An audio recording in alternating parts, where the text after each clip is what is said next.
A couple of decades ago, educators and sociologists touted that sex education in public schools would curb rising rates of sexually transmitted diseases and unwanted pregnancies.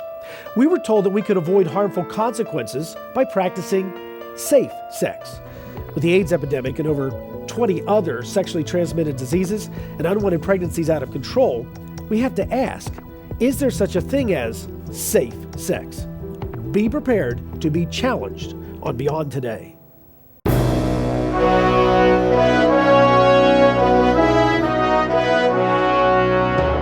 Join our host Gary Petty and his guests as they help you understand your future on Beyond Today.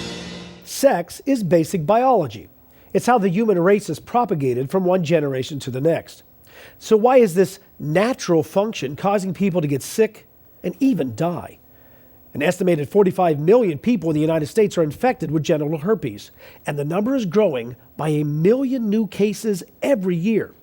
It's estimated that this year, 25%, now that's 1 in 4, of sexually active teens will contract a sexually transmitted disease. Before the sexual revolution of the 1960s, a sexual relationship usually represented a special romantic coupling between a husband and a wife.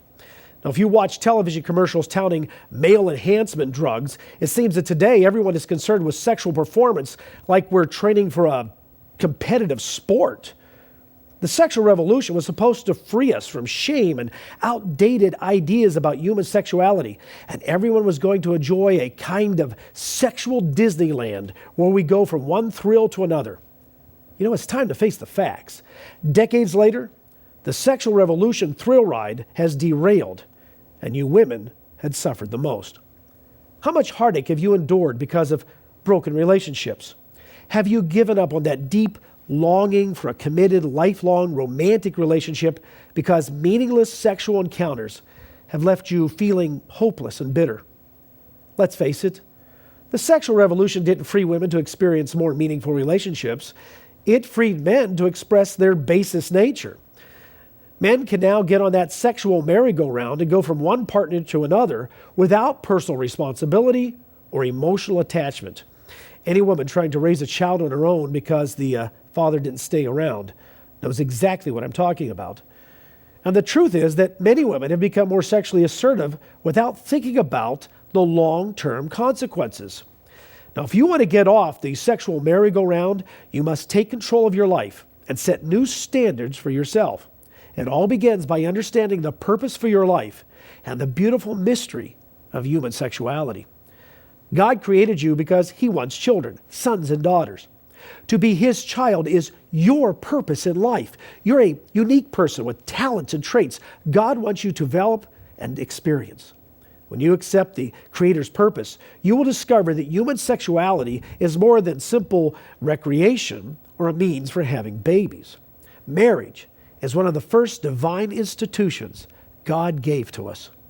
If you want to change your life and discover how to have a committed, lifelong, loving marriage, there are 2 things you must do. First, get off the merry-go-round. Become committed to renewed virginity. Virginity, there's a word you don't hear much anymore. So now what?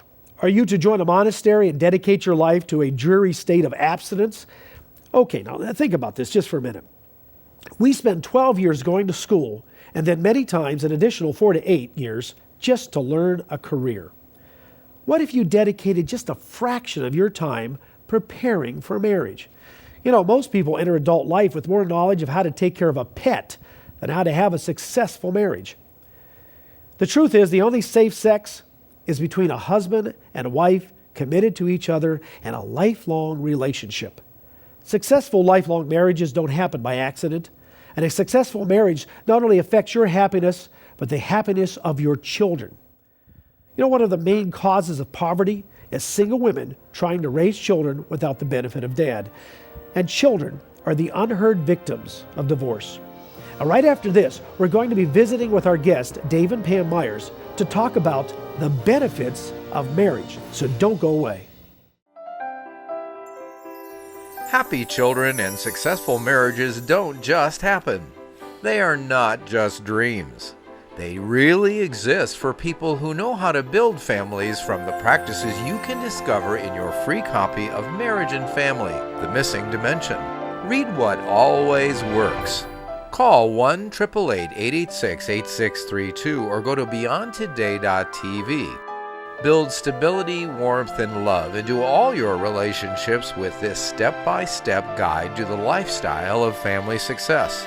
Know the secrets of what to do at each season of your children's development and the quality and quantity of time it takes to have a marriage blessed for a lifetime. Call 1-888-886-8632. That's 1-888-886-8632. Or go to beyondtoday.tv for your free copy of Marriage and Family, The Missing Dimension. We're talking with David and Pam Myers, who have had a very successful Christian ministry as well as a very successful marriage. How long have you been married? 26 years now. 26, okay. I know before the show we were discussing exactly how long that is. What are some of the benefits to being married against when compared to living the uncommitted single life? Well, Gary, obviously marriage is an institution that's extremely important for our society. One man, one woman, married for life. The advantage, obviously, over the uncommitted single life is that the marriage provides a safety and a security, a strength that just is not available in any other relationship. Whether you choose cohabiting, living together, same-sex relationships, any of those other things are very disposable by nature. They're very temporary. So marriage provides this strength, this stability that our culture needs and that a family needs, a husband and wife. Another aspect of that is that you have the opportunity to share your life with someone. You're not out there living for yourself. Right. It's not all about you. It's about the opportunity to build a team, a husband and wife team. And then on top of that, you have the opportunity to build a family. When you look in that baby's eyes and you think, I have the opportunity to affect the future. I'm going to train and build this family. And that's something that you just don't have when you are hooking up or living together. It's not the same. That commitment, that level of stability and foundation is just not there. And when you talk about sharing, I've been married 30 years.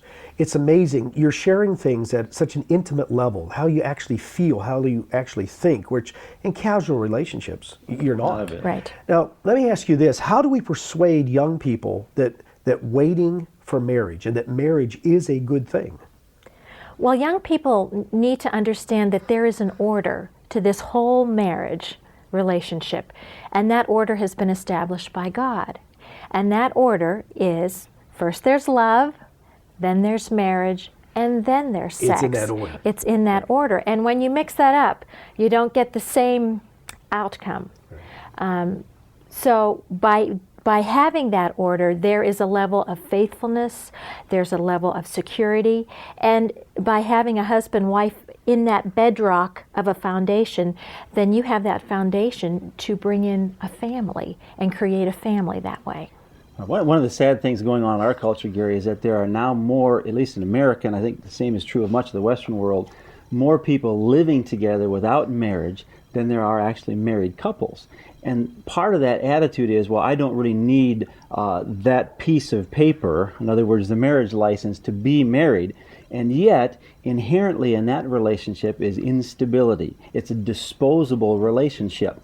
And you'd have to ask, well, if you are that committed, why wouldn't you go through the public ceremony of saying in front of your friends, in front of your family, and obviously for Christians in front of God, that I'm committed to this person for the rest of my life? So underneath that attitude, underlying that is, this really is disposable. If I don't like it, I can get out. So the stability and security of a faithful marriage where two people are living for each other as well as for the children, as well as for their culture, builds each other, builds a solid family, and that is one of the bedrocks of a right culture and a right nation. And you made an interesting point. A lot of people don't think anymore about marriage as being sacred. It is a divine institution. Exactly, yeah. Now, what are some of the emotional needs that are fulfilled in a marriage that we bring into a marriage, both as a woman and as a man? Well, we can talk about that for days. But in this short time, I would just say that every woman loves to be loved by their husband. And I know without a doubt that my husband loves me unconditionally. That is such a precious gift that he has brought into our marriage. But I would say that along with that love, it is manifested in other ways. To know that my husband is on my side, he is in my corner, whether it's spiritually, most importantly, mentally, physically, financially, I know that he is my advocate in life. And that manifests itself in the way he loves me. You know, when Pam talks about that safety and security, it's interesting that the scriptures talk about in the New Testament, the most common instruction for men is husbands, love your wives. Well, what does that provide? It provides her main emotional need, that need for safety, security, and environment. And God has placed in women that need so that they have that safe environment in which to raise children and in which to exist. On the opposite side, the most common instruction for women is women, submit yourselves unto your husband. Now, the word submit can raise lots of hackles, but the bottom line is that a woman is to be the support and the backing for her husband. So when Genesis says, you know, God said to Adam, I'm making you Eve as a helper fitting for you, part of that is the emotional support she provides for him, the backing, the encouragement, that I'm on your team, I'll always be there with you. We need that respect and that security. That's common for men. And isn't it interesting, the things that both of you say in number one is exactly what in the scripture, that God says husbands respect or love your wives, and wives respect your husbands. Right. Now, what is the one thing you would tell a young person about preparing for marriage, how to prepare for marriage? Young women face the challenge from the standpoint they need to develop themselves educationally, with a career, but with the hopes of someday going into marriage and establishing a family. So I would say one of the greatest gifts you can give your future husband is to remain sexually pure. That is such a gift of honor. And this is very difficult, especially during the college years when you have the girls gone wild atmosphere. But to remain pure is so important. I would say, please establish yourself as far as your morals, your standards. What do you live by? Who guides you? What are your standards so that you can live a life of purity for God, for your husband, and then for your family? Know who you are that way. And really that applies to both male and female. Yes. So there's be a complete person before you give yourself away. Exactly. Absolutely. Yeah. And I think sometimes we look at our young lives and don't realize that we're setting up a legacy for the future. So what do we want our children looking back and seeing about our past? So when Pam talks about that purity, that applies for both men and women. And it's interesting that the scripture does give some insight for young men, what they need to be thinking about, what they need to be working on. When Paul wrote to Titus in the 2nd chapter, he lays out different categories of the church that he was concerned about. And one of the groups was to young men. And he told them several things, and these can relate, in essence, to marriage and preparing for marriage. First one he talked about is being sober-minded or sound-minded. In other words, the Greek means balanced and moderate. You know, sometimes we think we've got to be these extreme macho kind of things. No, we're looking for building the future. It talks about being doctrinally sound. So it's important, as Pam was saying, you find your spiritual center. You make that connection with God. A man in the scripture is godly. They should be one and the same. That's the goal. It talks about being sound, being stable. What kind of environment? Well, that brings a woman into a wonderful environment, brings children into a wonderful environment. So we would encourage young men to step up, to be men, to take the leadership, that your job is to build the future. So step up and go for it. You know, let's talk a little bit more about this, because I think this is so important in terms of the young men. I think we're looking at a society today where a lot of men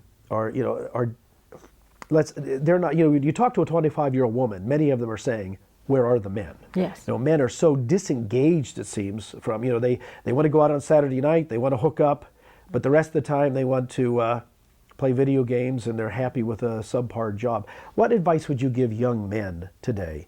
Just what important 1 or 2 steps in beginning to prepare for marriage as a man? The challenge is, in our culture, the issue of manhood and being a man has been completely watered down. And there's a lot of factors, I think, that go into that. we've got the image on TV of the very strong woman, that she's going to beat people up and she knows the martial arts and she can stand for herself. And we respect women, of course, but is that the image that we want our daughters growing up? So we have to teach our young men that it's your job to lead.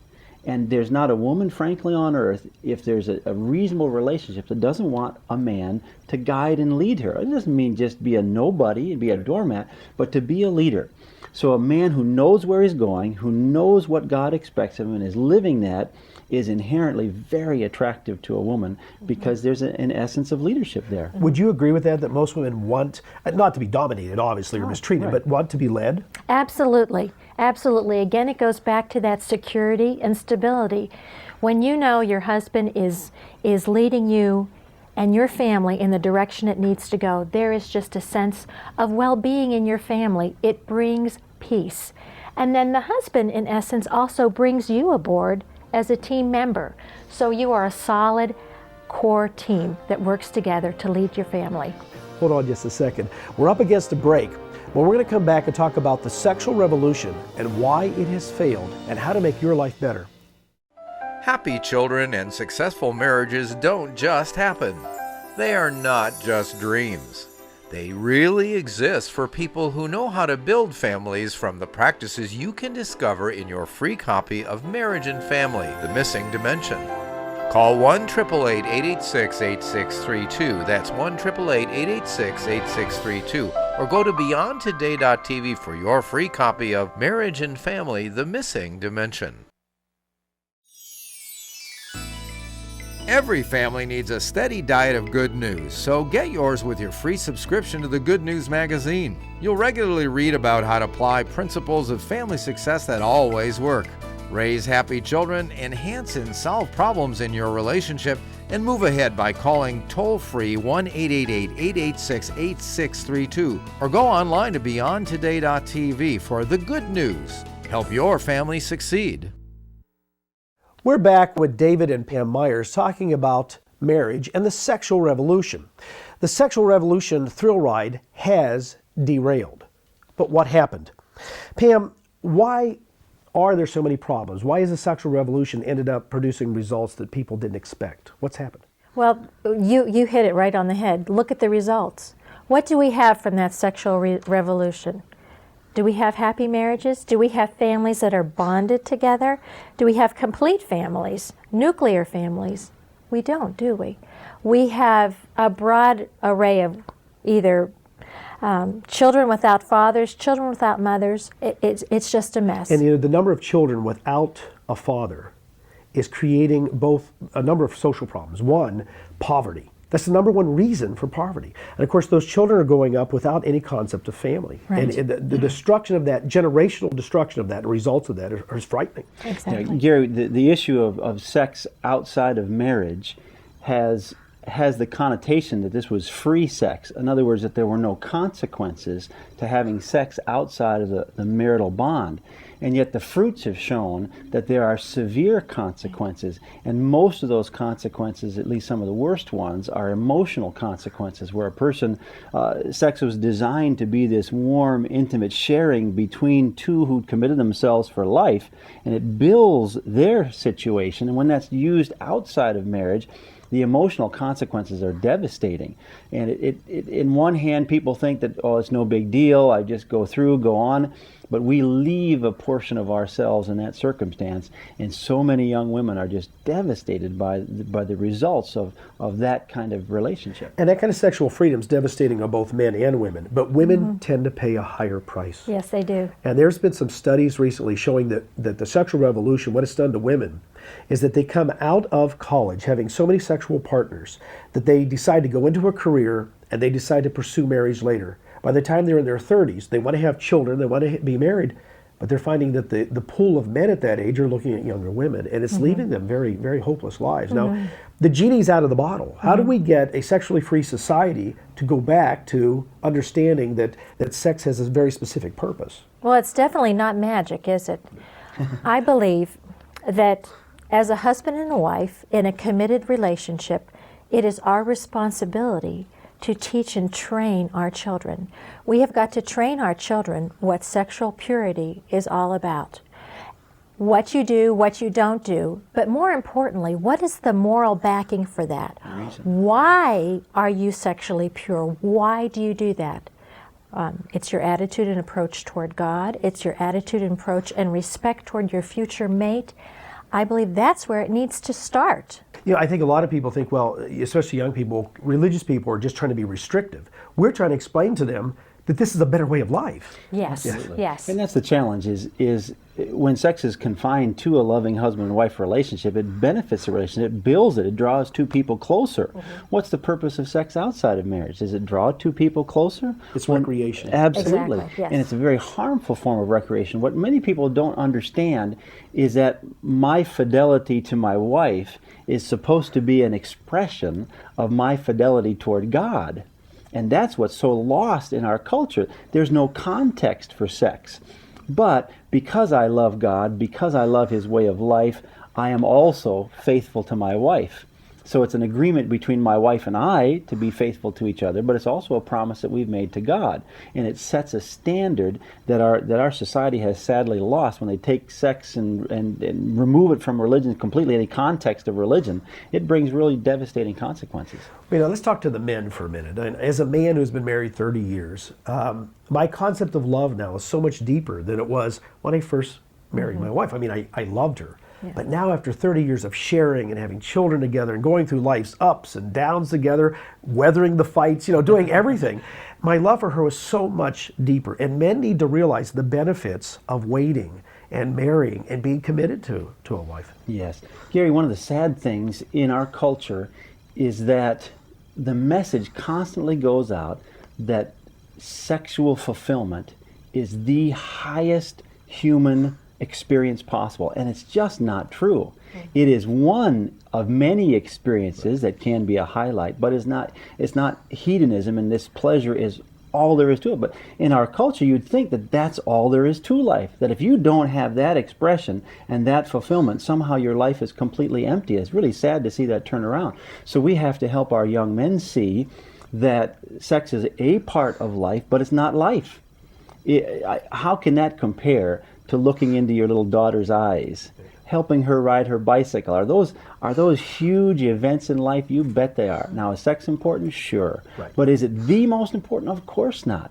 So our young men, unfortunately, today we've got this circumstance where sexual expression, let's say through pornography on the internet, it's just epidemic. It's the number one use apparently of the internet, period, is for pornography. So we have to help our young men see it in right context, that sexual expression within marriage builds family, builds community, builds a nation, builds us spiritually toward the kingdom. I think what a lot of young men don't realize, of course, it has to do with a man's sexual nature, but they don't realize is that the sexual relationship in marriage is the best sex.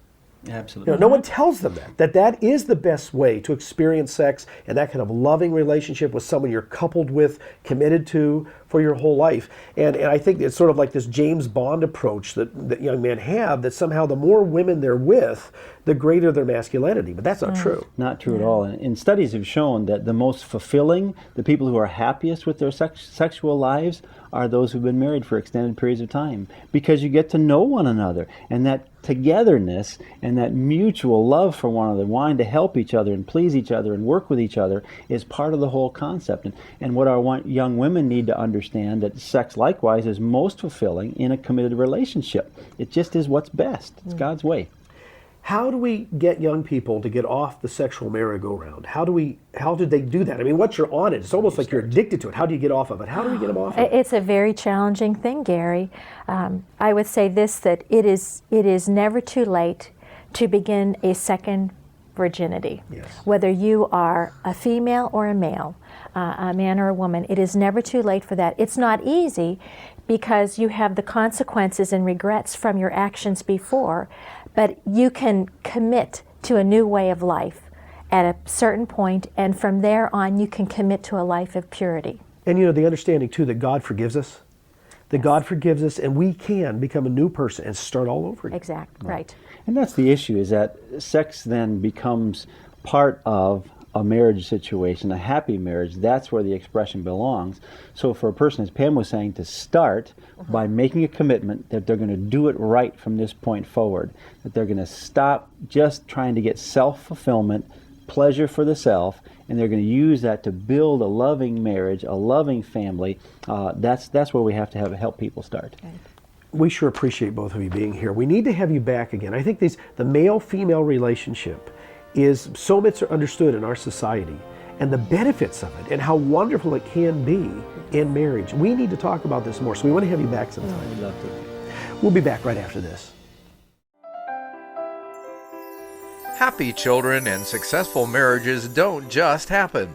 They are not just dreams. They really exist for people who know how to build families from the practices you can discover in your free copy of Marriage and Family, The Missing Dimension. Read what always works. Call 1-888-886-8632 or go to beyondtoday.tv. Build stability, warmth, and love into all your relationships with this step-by-step guide to the lifestyle of family success. Know the secrets of what to do at each season of your children's development and the quality and quantity of time it takes to have a marriage blessed for a lifetime. Call 1-888-886-8632. That's 1-888-886-8632. Or go to beyondtoday.tv for your free copy of Marriage and Family, The Missing Dimension. Remember, you can't solve today's problems with the same old solutions. You'll simply arrive at the same old problems. You can stay on the sexual merry-go-round and maybe you'll avoid getting AIDS or gonorrhea. Maybe you won't get pregnant. But the unseen emotional scars are just as devastating. Too many heartaches, too many casual encounters, too many morning after anxieties, and a person can become almost emotionally incapable of experiencing a meaningful relationship. If you want to experience a lifelong loving relationship, then you're going to have to do some things differently in your life. Get off the sexual merry-go-round. Discover your Creator's purpose for you. Go to the Bible and learn what real marriage is all about. Now, if you're struggling with the guilt of abortion, the heartache of living wrong sexual lifestyles, or the shame of having an STD, your life can change. Renewed virginity isn't just a quaint, unrealistic catchphrase. You must accept that your lifestyle has been self-destructive and against the way your Creator designed life. Ask for His forgiveness, and then you can begin a renewed life as a child of God. You can become a disciple of Jesus Christ, not just a believer, but a real disciple, a person who imitates the teachings of the Master. Marriage and the sexual union within marriage was designed by God as a gift to you. And sex is just not for procreation. It's part of a loving, unique relationship between a husband and a wife. The only real safe sex is between a man and a woman united in marriage, committed for a lifetime. Are you ready to commit to what God wants for you and experience real happiness? When you're looking to understand your future, remember this program. Please join us next week for another edition of Beyond Today, and thanks for watching.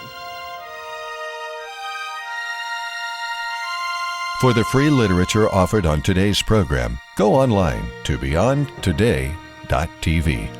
Please join us again next week on Beyond Today.